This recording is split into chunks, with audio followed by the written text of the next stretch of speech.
আর যদি অপকীর্তি লুকিয়ে না থাকতো তাহলে আজ হিন্দুদের মধ্যে ঐক্যতা থাকতো। ঐক্যতা, হিন্দুদের মধ্যে ঐক্যতার খুবই কম। এই কথাটা আমি সব জায়গায় বলি। মুসলমানরা যেমন বলে আমরা ভাই ভাই, হিন্দুদের যদি একজনে পিটায় রাস্তায় মেরেও ফেলে আরেকজন হিন্দু যাবে না। আর একটা মুসলমানকে যদি একটা চড় মারে 10 জন মুসলমান তার একবারে শেষ করে ফেলবে। এই যখন এই যে হিন্দুদের বৈঠক ডাকে গোপীনাথ শাস্ত্রী, তখন কয়জন হিন্দু গিয়েছিল? যারা গিয়েছিল তারাই হিন্দু। আমি যাই নাই, আমিও হিন্দু না, আমি নিজেও হিন্দু না, কারণ আমি ওখানে যাই নাই। যারা গেছিল তারাই প্রকৃত হিন্দু, তারাই সনাতনী। আমি নিজেও সনাতনী না, কারণ আমি ওখানে যাই নাই। কেন যাই নাই? আমার বাবা মা যেতে দেয় না এবং তারাও যায় নাই। যদি কিছু হয়, যারা গিয়েছিল জীবন বাজি রেখেছিল তারাই সত্যিকারে সনাতনী। একত্র হতে হবে। ঐক্যতা ভাব যখন হিন্দুদের মধ্যে আসবে তখনই গোবিন্দের নাম প্রচার হবে, গোবিন্দের নামে একনিষ্ঠ ভাব আসবে। আমাদের যুব সমাজকে জাগতে হবে। যুব সমাজকে ঘরের মধ্যে আটকে রাখলে চলবে না। মেয়েদেরকে, ছেলেদেরকে একত্র হতে হবে কৃষ্ণ ভাব নিয়ে, বিশেষ করে ছেলেদের ক্ষেত্রে। কালকে বলার পরেও দেখুন এখানে কয়জন মা তার মেয়েদের নিয়ে এসেছে। কালকে আমি এই কথাটা বলেছিলাম না? কয়জন মা তার মেয়েদের নিয়ে এসেছে। শুনতে খারাপ লাগে। তিতা জিনিস খাইলেও উপকার হয়। নিম পাতা যেমন তিতা, খাইলে উপকার দেয়, তো আমার কথা তিতা হইলেও একটা সময় না একটা সময় মিষ্টি লাগবে। আমি না বললেও যখন বিল্বমঙ্গলা এসে বলবে তখন মিষ্টি লাগবে। গোপীনাথ শাস্ত্রী যখন আরো কড়া ভাষায় বলবে তখন মিষ্টি লাগবে। আমার মতো মেয়ে বললে মিষ্টি লাগবে না, আমার বয়সটা অল্প, কিন্তু কথা কিন্তু বাস্তব। আজ এখানে আনছেন না, আনতেও পারবেন না। একটি বট গাছ একটি ছোট্ট বীজের থেকে তৈরি হয়। ওই গাছটারে যদি আপনি হেলাইয়ে দেন হেলে যাবে। বট গাছটা হেলাতে পারবেন কোনোদিন? আমার বয়সের মেয়েরা চট থাপ্পড় মেরে আপনি সোজা করতে পারবেন, কিন্তু আপনার মতো বয়সের একটা মহিলাকে কিন্তু সোজা করা সম্ভব না। বাবাদেরকেও সম্ভব না। আমি শুধু মাদের বলছি না, আপনারাও যদি পারেন সহধর্মীকে সহধর্মিনী বানান, অর্ধাঙ্গিনী বানান, তাহলে দেখবেন মায়েরাও সোজা হয়ে যাবে, সন্তানরাও ঠিক হয়ে যাবে। গোবিন্দকে ডাকতে হবে। গোবিন্দকে যদি না ডাকতে পারি, আমাদেরকেই তো সন্তানের পাপ করুক পুণ্য করুক আমাদের তো ভোগ করতে হবে না?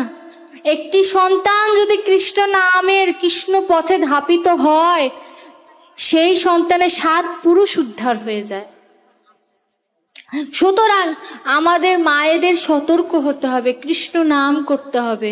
টাকা থাকলেই বাবা ভক্তি আসে না, মনুষ্যত্ব আসে না, কিন্তু টাকা না থাকলেও ভক্তি আর মনুষ্যত্ব আসে। ব্রহ্মা প্রমাণ করে দিয়েছেন, ব্রহ্মা ঠাকুর, যে তার ভিতরে এত শক্তি থাকার পরেও তিনি গোবিন্দের কাছে পরাজিত এবং গোবিন্দের কাছে আত্মসমর্পণ করলেন। আমরাও সকলে আত্মসমর্পণ করব। কেমন করে? শেষে সাধারণত ভাগবত পাঠের শেষের দিকে আত্মসমর্পণ করতে হয়, কিন্তু আমি তার শেষের দিন থাকবো না। তা আমি এই পরিবারের পক্ষ থেকে একটি নিবেদন, যদি এই পরিবারের পক্ষ থেকে কোনো ভুল ত্রুটি হয়ে থাকে সেবায় বা আয়োজনে, নিজ সন্তান গুণে দেখবেন এবং মায়ের বিদেহী আত্মার জন্য কামনা করবেন। কারণ আজ তার গলায় মালা পরানো, আপনার ছবিতেও একদিন মালা পরানো হবে।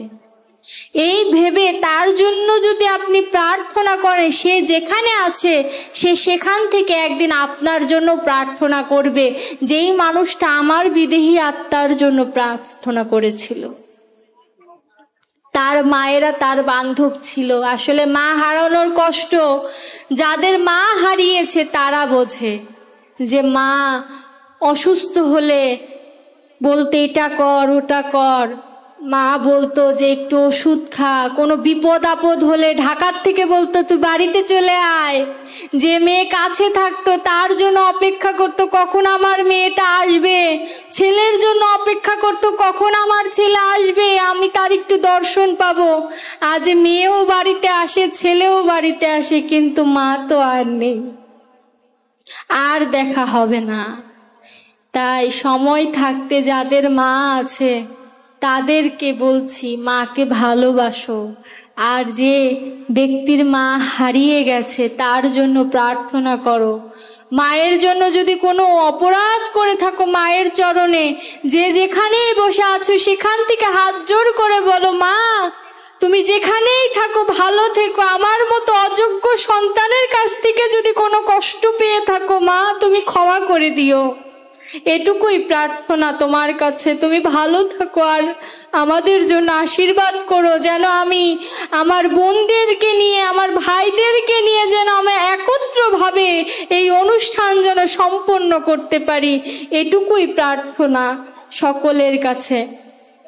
সকলে তার আত্মার জন্য প্রার্থনা করবেন এবং সকলের কৃষ্ণ ভক্তি লাভ হোক এই প্রার্থনা করি। আর আমার জন্য আশীর্বাদ করবেন যে এই 2 দিনে যদি কোনো ভুল করে থাকি আমার জন্য ক্ষমা করবেন। আর আমাকে যদি ভালোবাসেন আমাকে আবার ডাকবেন। মাদারীপুরের ভক্তদেরকে আমি পেয়ে অনেক আরাম পেয়েছি সত্যি, ভাগ করে একবার কালকের মতো বলি রাধে রাধে, আবার জোরে রাধে রাধে, হরি বল হরি বল।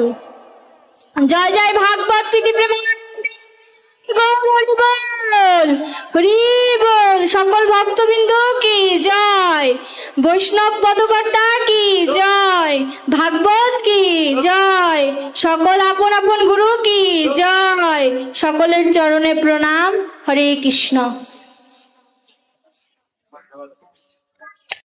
সকলে ভালো থাকবেন, আমার জন্য আশীর্বাদ করবেন। এইটুকুই। সবার সন্তানের মতো কোনো ভুল ত্রুটি করে থাকলে মনে যদি ব্যথা দিয়ে থাকি ক্ষমা সুন্দর দৃষ্টিতে দেখবেন, আপনাদের ভালোর জন্য।